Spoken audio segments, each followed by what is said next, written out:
বন্ধুরা welcome back to my channel Lakshmi daily blog channel. তোমাদের সবাইকে স্বাগত। তোমরা সবাই কেমন আছো? আশা করি ভালো আছো, ভালো থেকো। তো আবার আজকে নতুন একটা রেসিপি নিয়ে চলে এসেছি। আর আজকের রেসিপিটা হচ্ছে মাছের মাথা দিয়ে মুড়ি ঘন্ট। আর মাথাটা কিন্তু কাতলা মাছের হওয়া চাই অবশ্যই।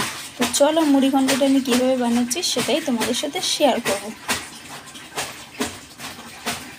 মুড়ি ঘন্ট বানানোর জন্য ফার্স্টে মাছের মাথাটা ভালো করে ভাজা করে নেওয়া হচ্ছে।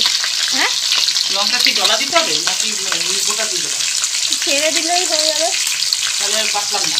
না, দেখো মাছের মাথাটা ফার্স্টে ভালো করে ভাজা করে নিতে হচ্ছে। আর এখানে দেখো গোবিন্দভোগ চাল পাঁচটা করে ভালো করে ধুয়ে রোদে শুকিয়ে নেওয়া হয়েছে। চলো কীভাবে বানানো হচ্ছে তোমাদেরকে ফুল রেসিপিটা আমি দেখাবো। তো দেখো মাছের মাথাটা ভাজা হয়ে গেছে, তুলে নিয়েছি। এবার আমি কড়াইয়ের মধ্যে জিরে ফোড়ন দিয়ে দেবো। তো দেখো বন্ধুরা, জিরেটা ভাজার পরে আমি আলুটা দিয়ে আলুটা ভেজে নেবো লাল লাল করে। আর এখানে দেখো একটা আছে আদা, জিরে, লঙ্কা, হলুদ, লবণ সব মশলা আছে। আর এখানে বাড়িতে এলাচ বাটা আছে। তো চলো আলুটা ভেজে নিই। তো দেখো আমি একটু লবণ দিয়ে দিই। আর এর মধ্যে কিন্তু হলুদ দেবো না, যেহেতু মাছ ভেজেছিলাম মানে মাছের মাথাটা, তাই জন্য এমনি দেখো হলুদ কালার হয়ে যাচ্ছে। এবার আমি তেজপাতাটা দেবো। তেজপাতাটা আগে কেন দিয়ে নিলাম না, তাহলে পুড়ে যায়, সেই জন্য তেজপাতাটা আমি এখন দিয়ে দিলাম। চালটা খেতে পছন্দ করে এইটা কেমন করে অবশ্যই বলে। এবার দেখো আলুটা ভাজা হয়ে গেছে। এবার আমি বেটে রাখা মশলাটা দিয়ে দিলাম, দিয়ে এবার ভালো করে কষিয়ে দিলাম।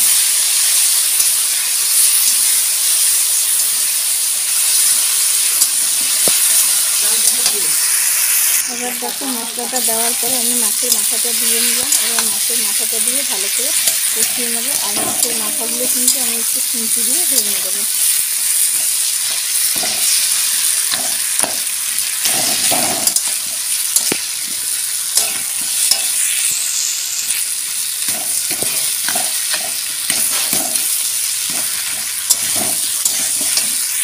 দেখো বন্ধুরা, আমি কিন্তু মাছের মাথাটা খুন্তি দিয়ে ভালো করে ভেঙে দিয়েছি। এবার একটু কষানো হবে।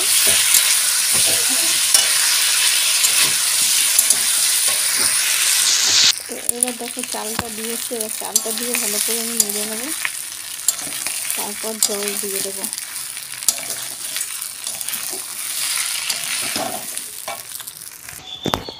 তো দেখো এবারে আমি চালটা দিয়ে একটু কষিয়ে তারপরে একটু চিনি দিয়েছি। আর চিনিটা কিন্তু মানে আমি স্কিপ করে গেছি, চিনি দিয়েছি একটু আর কি, টেস্ট হয় চিনি দিলে। চিনি দিয়ে নেড়ে তারপরে আমি দেখো জল দিয়ে দিলাম। ঠিক আছে, তো চলো এটা ফুটে যাক, তারপরে আবার দেখাচ্ছি। লাস্টে নামানোর সময় ঘি আর গরম মশলা দিয়ে নামাবো। তো আমি কিন্তু এটা সেরকমভাবে বানাতে পারি না, আমাকে মা বলে বলে দিচ্ছে আর আমি সেইভাবেই করছি। তো চলো এটা হোক। আর এটা কিন্তু একটু ঝুরঝুরো টাইপের হয়, তো দেখা যাক আজকে কেমন হবে। তো দেখো বন্ধুরা, আমি কিন্তু জল দিয়েছিলাম, সেই জলটা কিন্তু শুকিয়ে গেছে। এবার আমি গরম মশলাটা দিয়ে দিচ্ছি। গরম মশলাটা দিয়ে এবার ভালো করে কিন্তু নেড়ে নিতে হবে।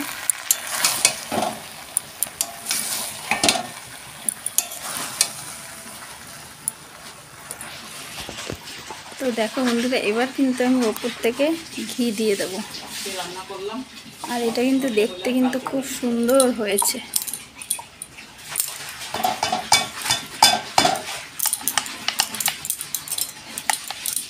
তো ঘিটা দিয়ে দিলাম। এবার আমি ঘিটা দিয়ে একটু মিশিয়ে নেব। তো দেখো বন্ধুরা, মুড়ি ঘন্টটা কিন্তু আমার পুরো রেডি হয়ে গেছে। তো চলো এবার নামিয়ে নিই। তো দেখো ফ্রেন্ডস, আমি কিন্তু নামিয়ে নিয়েছি মুড়ি ঘন্টটা। আর দেখো দেখতে কিন্তু খুবই সুন্দর হয়েছে, ঝুরঝুরো হয়েছে, আর খেতে কিন্তু খুবই টেস্টি হয়েছে। মা একটু খেয়ে দেখলো। তো তোমাদের আজকের এই রেসিপিটা কেমন লাগলো? যদি ভালো লাগে অবশ্যই লাইক কমেন্ট শেয়ার করো। আর নতুন নতুন ভিডিও দেখার জন্য আমার চ্যানেলটা যারা এখনও সাবস্ক্রাইব করনি তারা ঝটপট করে সাবস্ক্রাইব করে দিই। তো চলো আজকের মতন এইখানেই বাই।